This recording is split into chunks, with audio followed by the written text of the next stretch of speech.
This week, 7 Canadians were killed in 2 jihadist attacks abroad, one in Jakarta, the other Burkina Faso.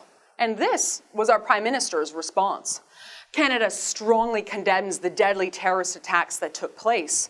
On behalf of all Canadians, we offer our deepest condolences to the families, friends, and colleagues of all those killed, and a speedy recovery to all those injured. We are deeply saddened by the senseless acts of violence on innocent civilians.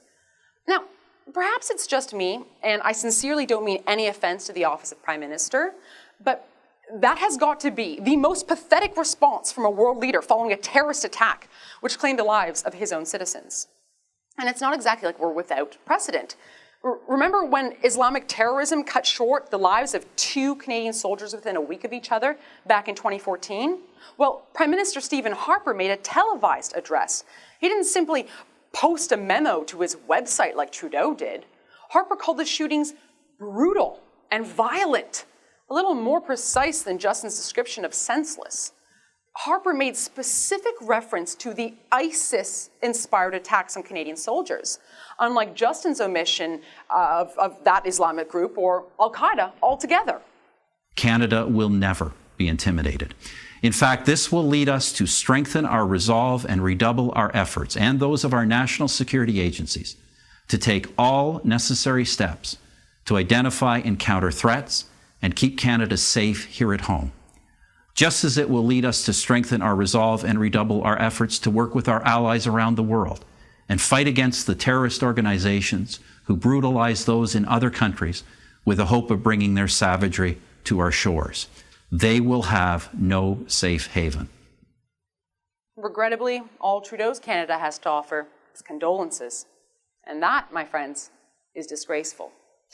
Then again, standing on the graves of the dead to score political points is also disgraceful, and that's not what we seek to do here. Allow me to quote Camille Carrier, mother of 37-year-old victim Maude Carrier, who was one of the 6 aid workers from Quebec killed in Burkina Faso when a group of Islamist terrorists stormed a hotel and cafe. "I am revolted," she said, "to have a prime minister who does not participate in combat. Even before this, I was ashamed of us. I have plenty of friends in France who were ashamed of us too." Then in an interview to a television station, TVA, she said, "I'm revolted Justin Trudeau walks around with his nice hair, spouting his empty theories. He's on television condemning things, but he's not capable of joining in with the others who are supporting the French." And France, to be sure, has been one of the most vocal members in the international coalition against ISIS targets in Iraq and Syria. And it would seem that grieving mother, Madame Carrier, isn't the only one pissed off at Canada's pledge to end our role in the airstrikes against ISIS. This week, Canada was shut out of a high-level meeting of significant contributors to the US-led coalition. See, even as Trudeau plays flower child, our closest allies, the United States, Britain, Germany, France, Italy, Australia, the Netherlands, basically all of them, they're stepping up the fight against the Islamic State. In an interview with the Globe and Mail, conservative defense critic James Bessin said the fact that we weren't invited demonstrates that the major players no longer see us as a valuable ally, that they see us as, quote, a nation in retreat. And frankly, I agree with him. Now, as someone who has studied Canadian foreign policy at length, I won't bore you with all the itty-bitty details, but suffices to say that there are generally 3 schools of thought when it comes to Canada's role in the world.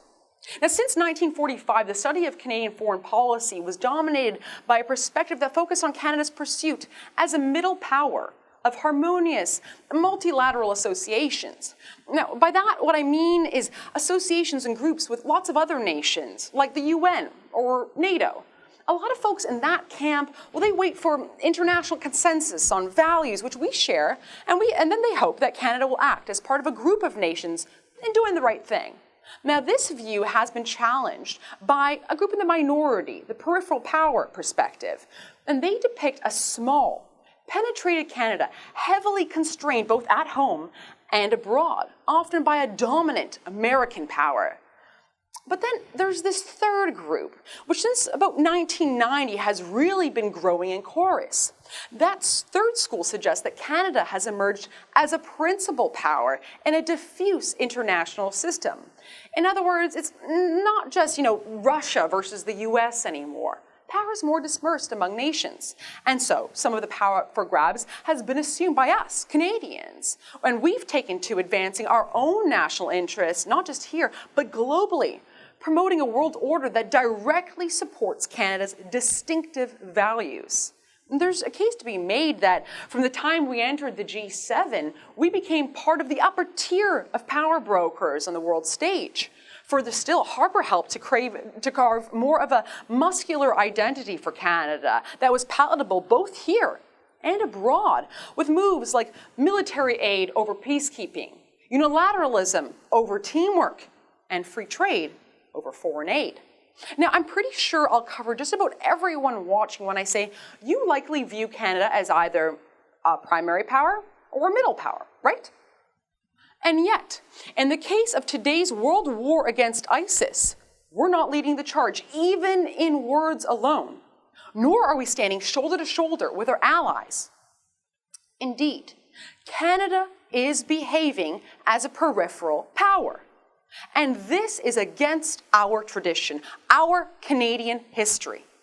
From the Boer War to the Great Wars, to Korea and Afghanistan, Canada, under both conservative and liberal leadership, has never behaved as an isolationist nation. Our fight has always been right, and our soldiers are reputed to be the strongest. Today, in the face of the greatest evil of our generation, I'd ask Prime Minister Justin Trudeau to reverse the one campaign promise that he's bent on keeping. Leave our men and women in uniform in the air and on the ground in this worthwhile fight. Because it won't be condolences, but firepower that brings the Islamic State to its knees.